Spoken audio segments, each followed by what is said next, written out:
स्वागत है एक नए एपिसोड और एक नए लेक्चर के साथ और नई ऊर्जा के साथ। आप बड़े सभी सेल्स में जो है कि माइटोकॉन्ड्रिया को बोल दीजिए कि एटीपी अब चार्ज करने के लिए, बढ़ाने के लिए, क्योंकि हम लोग नया शुरुआत करते हैं, नया उत्साह और उमंग के साथ, ठीक है ना।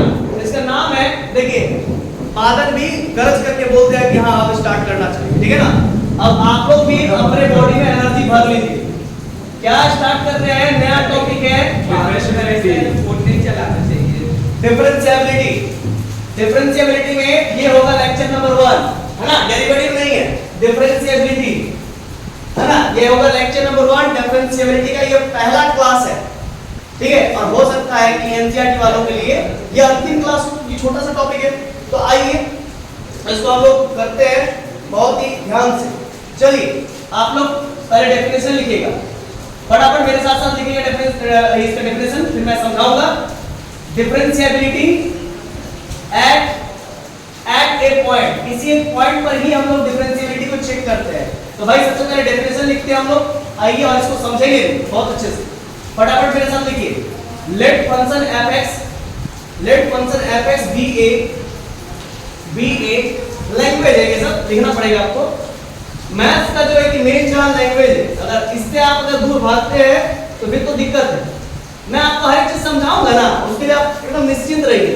तो आप लैंग्वेज लिखने से एकदम डरिए मत, क्योंकि मैं हर एक चीज को डील करूंगा। वैसा टीचर नहीं है सिर्फ लैंग्वेज लिखवा करके चुप रह गया, ठीक है। आप लोग लिखिए sir, open interval A B and maximum किसमें आता है? इसी में है application of derivative. Application of derivative में मैं पढ़ाऊंगा, जब पढ़ाऊंगा मैक्सिमम मिनिमम पढ़ाऊंगा, रेट मेजर पढ़ाऊंगा, ठीक है ना, इंक्रीजिंग डिक्रीजिंग पढ़ाऊंगा। ये डिफरेंशिएशन का ही जो है कि एप्लीकेशन है, मैं पढ़ाऊंगा। अभी जो लिखवा रहा हूं पहले उसको तो लिख डालिए। इंक्रीजिंग फंक्शन, हां ये वो तो है एप्लीकेशन ऑफ डेरिवेटिव्स में अगला चैप्टर जो पहले लिखवा रहे पहले उसको लिखिए। सर ये कौन से आपकी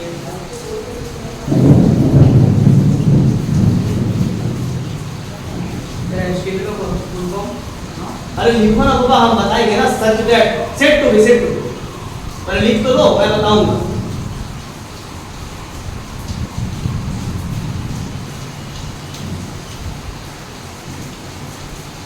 चलिए अब चलिए समझाते हैं चीजों को, फिर मैं पहले उतारोगे जो तुम आगे का भी लिख लो।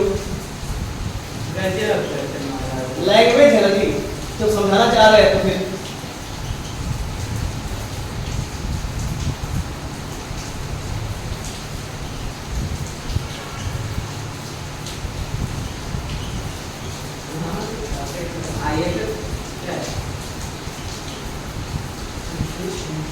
अरे पहले समझ लो यार इतना पहले, है ना, नहीं तो फिर दिक्कत हो जाएगा। देखो पहले हमको मौका देंगे, हम मौका देंगे, हम ऐसा नहीं बोलेंगे मौका नहीं देंगे।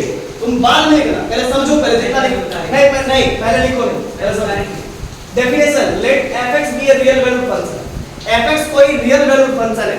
अब फंक्शन तो आप लोगों को मालूम ही होगा, जैसे कि अगर बात करें ये डोमेन है और ये रेंज है, तो हम कहना चाहते हैं कि ये मेरा fx कोई फंक्शन है बाबू, और fx बराबर हम कहते हैं कि x² ले लो x, और यहाँ पर हम ले लेते हैं नेचुरल नंबर, और यहाँ पर ले लेते हैं यहाँ पर इवन नंबर ले लेते हैं, फिर नेचुरल नंबर ही लेते हैं। क्या दिक्कत, हम नेचुरल नंबर से 1 आगे 1 रखे तो 1 के स्क्वायर 1 ले, ठीक है।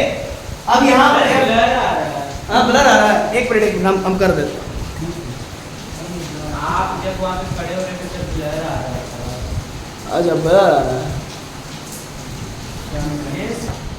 चलिए कुछ क्षणों के लिए ब्लर आ रहा है, तो वो चीज को मैंने ठीक कर दिया है ना। तो ध्यान दीजिएगा मैं क्या बताना चाह रहा हूँ, fx = x² मेरा कोई फंक्शन है बाबू। फंक्शन क्या होता है जी, function is like as a machine. आप क्या डालोगे, संतरा डालोगे जूसर मशीन में, ठीक है, तो संतरा का ही जूस मिलेगा। एप्पल डालोगे तो एप्पल का ही जूस मिलेगा, है कि नहीं, मानते हो ना, है ना। आप अगर नारियल डालोगे तो नारियल का जूस मिलेगा, एप्पल डालोगे तो एप्पल का जूस मिलेगा, संतरा डालोगे संतरा का जूस मिलेगा। मतलब आपको एप्पल डालने से संतरा का जूस और एप्पल का जूस एक साथ नहीं मिल सकता, डज नॉट एग्जिस्ट। मतलब सिंगल डोमेन के लिए सिंगल इमेज बने तो दिस इज कॉल्ड फंक्शन। क्या होता है, दिस इज कॉल्ड फंक्शन। मतलब थोड़ा सा मैं आपको बता दूं, जैसे 1 का स्क्वायर किया तो 1 मिला, 1 का स्क्वायर किया 1 मिला, इसके बाद 2 रखेंगे तो 2 का स्क्वायर कितना होता है 4 होता है, ठीक है ना। तो 2 का स्क्वायर क्या मिलेगा 4 मिलेगा। क्या 2 का इमेज मेरा 1 मिला, 1 का इमेज 1 मिला, 2 का इमेज 4 मिला। अब यहाँ 3 डालेंगे तो 3 का स्क्वायर कितना हो जाएगा अकॉर्डिंग टू दिस रूल, सुनो ना, अकॉर्डिंग टू दिस रूल 3 का स्क्वायर कितना होगा 9। अच्छा कोई बात नहीं, अगर कोई फंक्शन नहीं भी पढ़ा है तो कोई बात नहीं, जो चीज हम समझा रहे हैं बस उतना समझ लीजिए, ठीक है ना, इसमें समझ में आ जाएगा आपको। 1 का स्क्वायर 1 मिला, 2 का स्क्वायर 4 मिला, 3 का स्क्वायर 9। आप बताइए तो 2 का स्क्वायर 1 है क्या, नहीं ना। आप बताइए 2 का स्क्वायर 9 है क्या, नहीं ना। आप बताइए 3 का स्क्वायर 4 है क्या, नहीं ना। तो कुल मिलाकर के हम बताना चाह रहे हैं कि फंक्शन होता क्या, एक जगह से एक ही तीर निकले, एक जगह से एक ही तीर निकले, एक जगह से एक ही तीर निकले, इसको कहते हैं फंक्शन।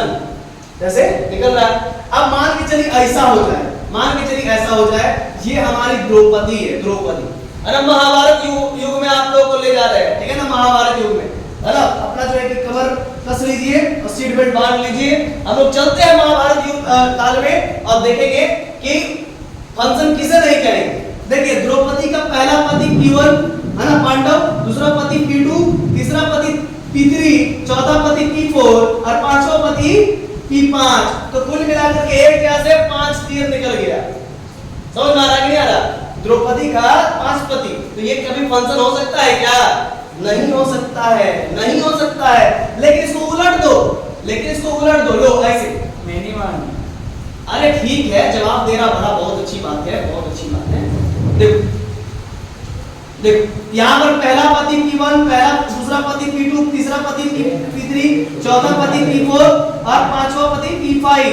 तो 5 पति और यहाँ पर एक द्रौपदी, ठीक है। पहला पति है ना P1 जो है कि द्रौपदी का पति है, P2 भी जो है कि द्रौपदी का पति है, P3 भी जो है कि द्रौपदी का पति है, P4 भी जो है कि द्रौपदी का पति है, P5 भी जो है कि द्रौपदी का पति है। और आप देख सकते हैं यहाँ पर एक जगह से एक ही तीर निकला है, एक जगह से एक ही तीर निकला है ना। उसको कहेंगे मेनी वन फंक्शन, मेनी आदमी मिल करके एक फंक्शन बना, इसको कहते हैं मेनी वन फंक्शन। तो देखिए 5 पतियों का एक पत्नी, 5 पतियों का एक पत्नी, ये क्या हो गया मेनी वन। इधर मेनी है इधर वन है, मेनी वन फंक्शन। कोई दिक्कत है क्या, ब्लर हो रहा है क्या, नहीं ना। तो ये है मेनी वन फंक्शन। लाओ तो भाई भर लियो, बोला भरा हुआ है, चलो ठीक। तो ये हुआ, यानी कि ऐसा नहीं हो सकता है, ऐसा नहीं हो सकता। अगर ऐसा हो गया तो ये फंक्शन नहीं, ऐसा नहीं हो सकता है ना, ऐसा नहीं हो सकता है, या फिर ऐसा नहीं हो सकता। एक जगह 3, एक जगह से सिर्फ एक ही तीर निकलना चाहिए, एक से अधिक नहीं। अगर निकला तो वो फंक्शन नहीं है, बस इतना समझिए। चलिए अब इसको इरेज कर दिए, अब चीजों को बहुत अच्छे से समझते हैं हम लोग। आइए देख कहता क्या है, let fx be a real valued function. Real valued functions का मतलब ये होता है, कहने का मतलब आप डोमेन कुछ भी लीजिए, आप डोमेन कुछ भी लीजिए, आपका रेंज रियल नंबर आना चाहिए। क्या मैंने बोला, आप डोमेन कुछ भी लीजिए, आपका रियल नंबर रेंज आना चाहिए। ऐसे फंक्शन को कहते हैं रियल वैल्यूड फंक्शन। सर समझे नहीं, सर समझे नहीं, चलिए एग्जांपल दे देते हैं, ठीक है भाई मेरे। हमने 1 लिया, 1 का इमेज क्या मिला 1, 2 का इमेज क्या मिला 4, 3 का इमेज क्या मिला रे बच्चा 9। तो ये सब जो आ रहा है इसी को तो रेंज कहते हैं ना, 1 4 9, जो उधर देगा हमको बदले में, वो सब क्या हो गया रेंज। अब यहाँ पर क्या है, नेचुरल नंबर है, तो नेचुरल नंबर में क्या है, 1 भी आता है, 2 भी आता है, 3 भी आता है, 4 भी आता है, 5 भी आता है, 6 भी आता है, 7 भी आता है, 8 भी आता है, 9, इस प्रकार चलते रहता है। Dot dot dot dot dot. तो क्या 2 यहाँ पर आया है, नहीं। 2 यहाँ पर, 2 किसी का यहाँ पर इमेज है, नहीं। तो क्या 2 नेचुरल नंबर नहीं है, हाँ है सर। तो ये जो बन रहा है ना, ये जो बन रहा है इसको कहते हैं कोडोमेन। क्या कहते हैं, क्या नहीं, हाँ इसको कहते हैं कोडोमेन, ठीक है ना। क्या कहते हैं, कोडोमेन। डन, इसको कहते हैं कोडोमेन। क्या कहते हैं, कोडोमेन। इसको कहते हैं क्या, डोमेन। क्या कहते हैं, डोमेन, ठीक है ना। इस पूरे को कहते हैं कोडोमेन। अब रेंज किसे कहते हैं, जिसका मैपिंग हो जाए, जिसका शादी हो जाए। जैसे 1 का शादी 1 के साथ हो गया, 2 के शादी 4 के साथ हो गया, 3 के शादी 9 के साथ हो गया। लेकिन आप बताइए यहाँ पर 2 है कि नहीं, अरे नेचुरल में तो 2 है ना, 3 है ना, तो 2 की शादी किसके साथ हुआ, पता नहीं। 2 का दूल्हा कौन है, आई डोंट नो। 3 का दूल्हा कौन है? I don't know. 5 का दूल्हा कौन है? I don't know. ठीक है, लेकिन नेचुरल नंबर है ना, तो ये डोमेन तो है ना। हाँ सर है डोमेन। रेंज क्या हो गया बोलो तो? 1 हो गया, 4 हो गया, 9 हो गया, और बहुत सारा आएगा। 9 के बाद क्या आएगा? 4 आएगा, 4 के 16 हो जाएगा, 5 आएगा, 5 के इसके 25 हो जाएगा। इस प्रकार चलते रहेगा। तो कुल मिलाकर के आप देख सकते हो कि रेंज जो है ना, रेंज एक प्रकार का सेट है ना। अब सेट तो जानते होंगे ना, क्लास 11 में पढ़ के आए होंगे। रेंज जो है कि ये जो रेंज है वो सबसेट है किसका? कोडोमेन का ना। कोडोमेन का सबसेट है ना, है ना। सर आप यहाँ पर इक्वालिटी क्यों दिए? आप ऐसा दीजिए, इम्प्रॉपर सबसेट बनाइए, क्योंकि इक्वल नहीं ना है दोनों में। रेंज और कोडोमेन में इक्वल नंबर ऑफ एलिमेंट नहीं ना है, इसलिए रेंज से सबसेट ऑफ कोडोमेन। हो सकता है कि बहुत सारा चीज आपको लग रहा है कि उड़ उड़ के है ना पढ़ा रहे हैं। अरे हाँ भाई, ये अभी हम सेट थ्योरी पढ़ा रहे हैं, आपको थोड़ी हम जो है कि फंक्शन पढ़ा रहे हैं, आपको थोड़ी जो है कि रिलेशन पढ़ा रहे हैं, वो सब तो पढ़ा चुके हैं ना। अगर डाउट है तो आप लोग YouTube में मेरा वीडियोस देख सकते हैं पहले का। चलिए अभी के लिए इतना ही काफी है। चलिए क्लियर करते हैं। हाँ, इसको क्या छापोगे? इसको नहीं छापना, इसको सिर्फ समझना था। ठीक है, तो यहाँ पर जो समझा रहे हैं उस चीज को समझो। Let fx be a real valued function, fx कोई रियल वैल्यूड फंक्शन होगा, defined on an open interval. ये जो है कि open interval a to b, इस पे डिफाइन होगा। मतलब a और b, मतलब x का वैल्यू हम b से छोटा लेंगे और x का वैल्यू हम लोग a से बड़ा लेंगे। सर समझ में नहीं आया, मजा नहीं आया, लीजिए ना मजा लेते हैं। x का वैल्यू 1 से 2 के बीच में लीजिए, x का वैल्यू 1 से 2 के बीच में लीजिए। 1 मत लीजिए, 2 मत लीजिए, 1 से ऊपर वाला लीजिए। 1.1 लीजिए, 1.2 लीजिए, 1.3 लीजिए, 1.4 लीजिए, 1.5 लीजिए, 1.6 लीजिए, 1.7 लीजिए, 1.9 लीजिए, 1.8 लीजिए, 1.999999999 लीजिए, अब 1.10 हजार बार 9 लीजिए, अब 1.10 लाख बार 9 लीजिए, लेकिन एग्जैक्टली 2 मत लीजिए, क्योंकि यहाँ पर साफ बोल दिया कि x का वैल्यू जो है ना वो ओपन इंटरवल 1 से 2 के बीच में होना चाहिए। 1 नहीं होना चाहिए, 2 नहीं होना चाहिए, उसके बीच के हर एक ईच एंड एवरी नंबर्स होने चाहिए। समझ गए, बुझ गए? तो उसी प्रकार से कहता है कि x का वैल्यू मेरा a से b के बीच में हर एक नंबर हो सकता है, लेकिन a और b को नहीं ले सकते, एक्सक्लूडेड है। बुझ गए बाबू? तो late fx be a real valued function defined on an open interval a, b and let c belongs to ab, और c वहीं से कोई पॉइंट होगा, वहीं से कोई पॉइंट होगा, मतलब a और b के बीच में कोई ना कोई यहाँ पर एक पॉइंट होगा, यहाँ पर एक पॉइंट होगा, यहाँ पर एक पॉइंट होगा, यहाँ पर एक पॉइंट होगा। अरे 1 और 2 के बीच में देखो, इसको देखो ना तो नहीं समझ में आएगा। 1 और 2 के बीच में यहाँ पर कोई पॉइंट हो सकता है, यहाँ पर कोई पॉइंट हो सकता है, यहाँ पर कोई पॉइंट हो सकता है, यहाँ पर कुछ भी हो सकता है यार। बोलो ना क्या, लेट अस सपोज हम 1.2 लेते हैं तो ले सकते हैं, लेट अस सपोज हम 1.3 लेते हैं तो ले सकते हैं। तो वही कहता है कि c क्या होगा, c क्या होगा, हो सकता है 1.3 हो सकता है 1.2, तो कोई ना कोई हम लोग a और b के बीच में हम लोग कोई एक पॉइंट ले लेंगे, है ना। अब वो पॉइंट जो है कि c होगा, और c पॉइंट जो है कि a और b ओपन इंटरवल में लाई कर रहा होगा। अब उसी पॉइंट पर एक एट ए टाइम में हम लोग हर एक पॉइंट पे थ्रू आउट द इंटरवल नहीं बता पाएंगे कि मेरा फंक्शन डिफरेंशिएबल है या नहीं है, किसी एक खास बिंदु पर ही बता पाएंगे, किसी एक खास पॉइंट पर ही बता पाएंगे। इसीलिए तो लिखा है डिफरेंशिएबिलिटी एट ए पॉइंट, किसी एक पॉइंट पर। तो मैं क्या लिख रहा हूं, let fx be a function, कोई एक फंक्शन होगा, वो रियल वैल्यूड फंक्शन होगा। कैसा फंक्शन होगा, तो कोई और कुछ खाना दे दो, लेकिन बदले में वो क्या निकालेगा, रियल वैल्यू। बोलो क्या निकालेगा, रियल वैल्यू। रेंज क्या निकालेगा, रियल वैल्यू। बस define on an open interval, और डिफाइन होना चाहिए ओपन इंटरवल a, b के बीच। अरे क्या कर रहे हो यार, ओपन बीच में बात मत करो, नहीं समझ में आ रहा है?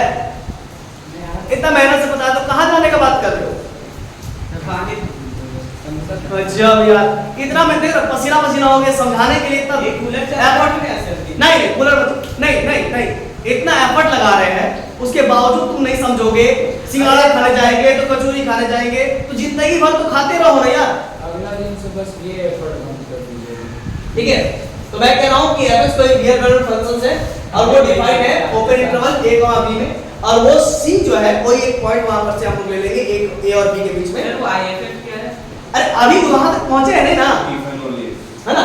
c belongs to ab, then fx is set to b, तब fx को कहेंगे डिफरेंशिएबल इसका भी क्लास है। अरे सुनना, डिफरेंशिएबल कहेंगे या डेरिवेबल कहेंगे at x = c पर। अगर ये डिफरेंशिएबल हुआ तो इफ एंड ओनली इफ का मतलब अगर ये चीज हो रहा है तो इसको होना पड़ेगा, अगर ये चीज हो गया है तो इसको जरूर से जरूर होना पड़ेगा। समझ में आया ना, नेसेसरी एंड सफिशिएंट कंडीशन है इफ एंड ओनली। तो limit x tends to c at fx - fc / x - c, अगर ये एग्जिस्ट कर जाता है, अगर ये एग्जिस्ट कर जाने का मतलब हुआ कि left hand derivative and right hand derivative दोनों आपस में बराबर हो जाए और फाइनाइट हो जाए, मतलब लेफ्ट हैंड डेरिवेटिव निकाले वो भी 2 आ जाए, राइट हैंड डेरिवेटिव निकाले वो भी 2 आ जाए, तो हम लोग कहेंगे कि एग्जिस्ट भी कर गया है ना, डिफरेंस ये फंक्शन मेरा डेरिवेबल भी हो गया और एग्जिस्ट भी कर गया। ऐसा हो जाए कि लेफ्ट हैंड डेरिवेटिव मेरा इंफिनिटी आ जाए और राइट हैंड डेरिवेटिव मेरा मान लो कि हम नहीं निकाले तो लेफ्ट हैंड डेरिवेटिव ही मेरा जो है कि इंफिनिटी आ जाए, तो फिर तो कहेंगे मेरा फंक्शन डिफरेंशिएबल नहीं है। ठीक है, अब ये पूरा सिलसिला हुआ। This limit is called the derivative, इसी लिमिट को डेरिवेटिव कहते हैं या डिफरेंशियल कोएफिशिएंट कहते हैं। चलिए अब आगे बताते हैं। तो समझ में आ गया, तो एफसी ने समझा। क्वेश्चन देंगे तो समझ में आ जाएगा, ये तो लैंग्वेज लिखवा रहे हैं ना, क्वेश्चन देंगे तो समझ में आ जाएगा। ठीक है, ये लैंग्वेज लिखवा रहे हैं, लिख लीजिए पहले क्वेश्चन लिख लीजिए, पहले इसको लिख लीजिए है ना, डिफरेंशियल कोएफिशिएंट ऑफ द, चलिए फटाफट लिखिए, differential coefficient of the function fx at कहां पर है, at x equal to c पर डिफरेंशिएबल कहेंगे। ठीक है, जब तक एक क्वेश्चन नहीं होगा तब तक कुछ नहीं समझ में आएगा, चाहे हम कितना भी समझा लें। एवरेज c या फिर सर कल अगला क्लास हम होने 4 से रखिए, लियो आप एवरेज सीख रहे हैं, हम लोग फिजिक्स में लेट हो जाता है। सुने हाँ सुन लीजिए तुम कहां से आए? हमारे अच्छा से 10 एवरेज c बराबर limit x tends to c fx minus fc upon x minus ये क्या थे? पर वाला ये इससे पहले 10 अरे इस एंड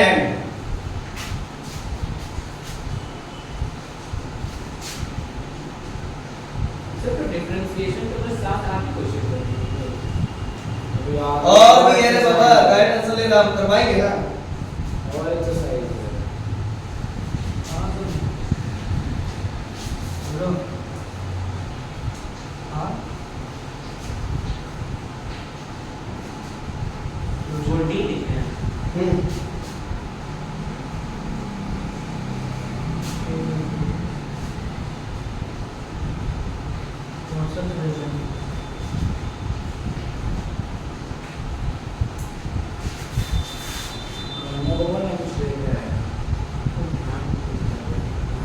नहीं कुछ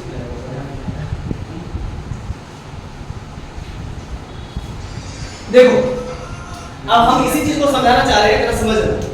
दिस लिमिट इज कॉल्ड, इसको हम लोग लिमिट कह रहे हैं ना, देखो तो बच्चा, इसको हम लोग लिमिट कह रहे हैं, इसको हम लोग लिमिट कह रहे हैं, ध्यान दीजिएगा। तो this limit is called the derivative, इसी को कहते हैं डेरिवेटिव या differential coefficient of the function. जो फंक्शन मेरा दिया रहेगा उसी का ये डिफरेंशियल कोएफिशिएंट होगा fx का at x equal to c पर, at x equal to c पर चेक कर रहे हैं इसी, and it is denoted by f dash c, मतलब इसी चीज को हम लोग क्या लिखेंगे, f डैश c के इक्वल लिखेंगे, है ना। देखो f डैश c बराबर ये लिखे है ना, वही कहना चाह रहे हैं। f डैश c के इक्वल लिख सकते हो या फिर आप dfc लिख सकते हो या फिर d by dx of fx लिख सकते हो, कहां पर, तो at x equal to c पर।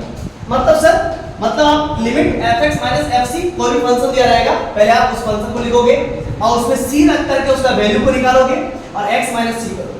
ठीक है, इतना कर पाओगे at x tends to c पर, as x tends to c पर काम को करेंगे। जो लोग लिमिट नहीं पढ़े उनको दिक्कत होगा, और जो लोग लिमिट पढ़े हैं तो उनको दिक्कत नहीं होगा, और जो लोग लिमिट नहीं पढ़े हैं अगर मेरे सरल में आ गए हैं तो टेंशन मत लीजिए, हम उसका भी बेड़ा पार कर देंगे, उसको भी समझ में आएगा। क्वेश्चन आने दीजिए, बस इतना बोलेंगे, क्वेश्चन आने दीजिए। नाउ fx इज डिफरेंशिएबल, अगर मेरा फंक्शन fx डिफरेंशिएबल हुआ at x equal to c पर, अभी समझते जाओ, जो बात मत करो, बीच में बात मत करो, जरा पढ़िए है ना। हम कह रहे हैं कि फंक्शन fx मेरा डिफरेंशिएबल हुआ at x equal to c पर, तो उस केस में मेरा क्या होगा, limit of fx minus fc upon x minus c as x tends to c, ये क्या होगा, एग्जिस्ट होगा, फाइनाइटली एग्जिस्ट होगा, ये फाइनाइटली एग्जिस्ट होगा, मतलब लेफ्ट हैंड लिमिट और राइट हैंड लिमिट का वैल्यू दोनों का सेम होना चाहिए और फाइनाइट होना चाहिए। ऐसा नहीं कि लेफ्ट हैंड लिमिट तुम्हारा इनफाइनाइट आ गया और राइट हैंड लिमिट तुम्हारा फाइनाइट आ गया, 1 2 3 4 ऐसा कुछ आ गया, दोनों का दोनों क्या होना चाहिए, फाइनाइट होना चाहिए। एक भी अगर इनफाइनाइट हो गया तो वो फिर फंक्शन डेरिवेबल नहीं है, या फिर लेफ्ट हैंड लिमिट 2 आ जाए और राइट हैंड लिमिट 3 आ जाए तो उस केस में भी फंक्शन मेरा डेरिवेबल नहीं है या डिफरेंशिएबल नहीं है। जो बातें बोल रहे हो उस चीज को बढ़िया से ध्यान से नोट कर लो माइंड में, F C upon X minus C as a X tends to C exist finitely, उसका मतलब होता है F X minus F C upon X minus C X tends to C minus, यानी कि लेफ्ट हैंड डेरिवेटिव, और F X minus F C upon X minus C as X tends to C plus, है ना, इसको कहते हैं right hand derivative. दिख रहा है ना? हाँ ठीक, इसको कहते हैं राइट हैंड डेरिवेटिव, इसको कहते हैं लेफ्ट हैंड डेरिवेटिव। तो फिर से आपको बताओ तो क्या करेंगे, बताओ लेफ्ट हैंड डेरिवेटिव क्या होगा, x tends to c minus fx minus बोलो रे fc upon x minus c।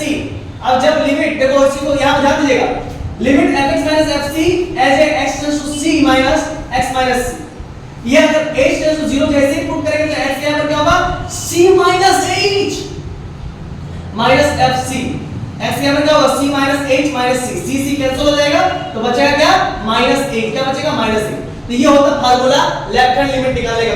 ध्यान दीजिएगा, अभी नहीं ध्यान दोगे तो फिर बाद में नहीं समझ पाएगा, बहुत एकदम नहीं समझ पाएगा। पहले बोल रहे लिमिट अगर कहीं पर लिखा है कि x tends to c plus fx minus fc, ये होता है राइट हैंड डेरिवेटिव। क्या होता है, राइट हैंड डेरिवेटिव। तो ऐसी स्थिति में क्या होगा, जैसे ही आप h टेंड्स टू 0 पुट करोगे तो x के यहां पर क्या होगा बोलो तो c plus h minus fc upon c plus h minus c, c cancel हो जाएगा, बचेगा क्या नीचे में, ओनली h बचेगा। क्या बचेगा, ओनली नीचे में h बचेगा। ये होता है राइट हैंड डेरिवेटिव और वो होता है लेफ्ट हैंड डेरिवेटिव। बस ये फार्मूला याद रखना, ये फार्मूला याद रखना, तुम्हारा सब चीज बन जाएगा। देखो ये फार्मूला बस याद रखना। ये बात बोले सबको समझ में गया, क्वेश्चंस करवाते समझना, अभी छोड़ दीजिए सर। अब अगला क्लास से हम 3 देखो मेरे बात को समझो, फिर से बस समझो, फिर से बस समझो। अरे थोड़ा समझो ना, fx माइनस fc ऐसे में नहीं आएगा, जब तक क्वेश्चन नहीं होगा तब तक नहीं ठीक है। तो बस हम इतना बोलेंगे, ये चीज याद तो रख सकते हो ना, ये चीज याद रख सकते हो ना, ठीक है। और ये चीज याद रखो, बस इतना कर लो, नेक्स्ट क्लास तुम लोग क्वेश्चन बनाएंगे, बताएंगे, ठीक है ना। चलो ठीक है, फिर मिलते हैं नेक्स्ट वीडियो में, तब तक के लिए जो है। हाँ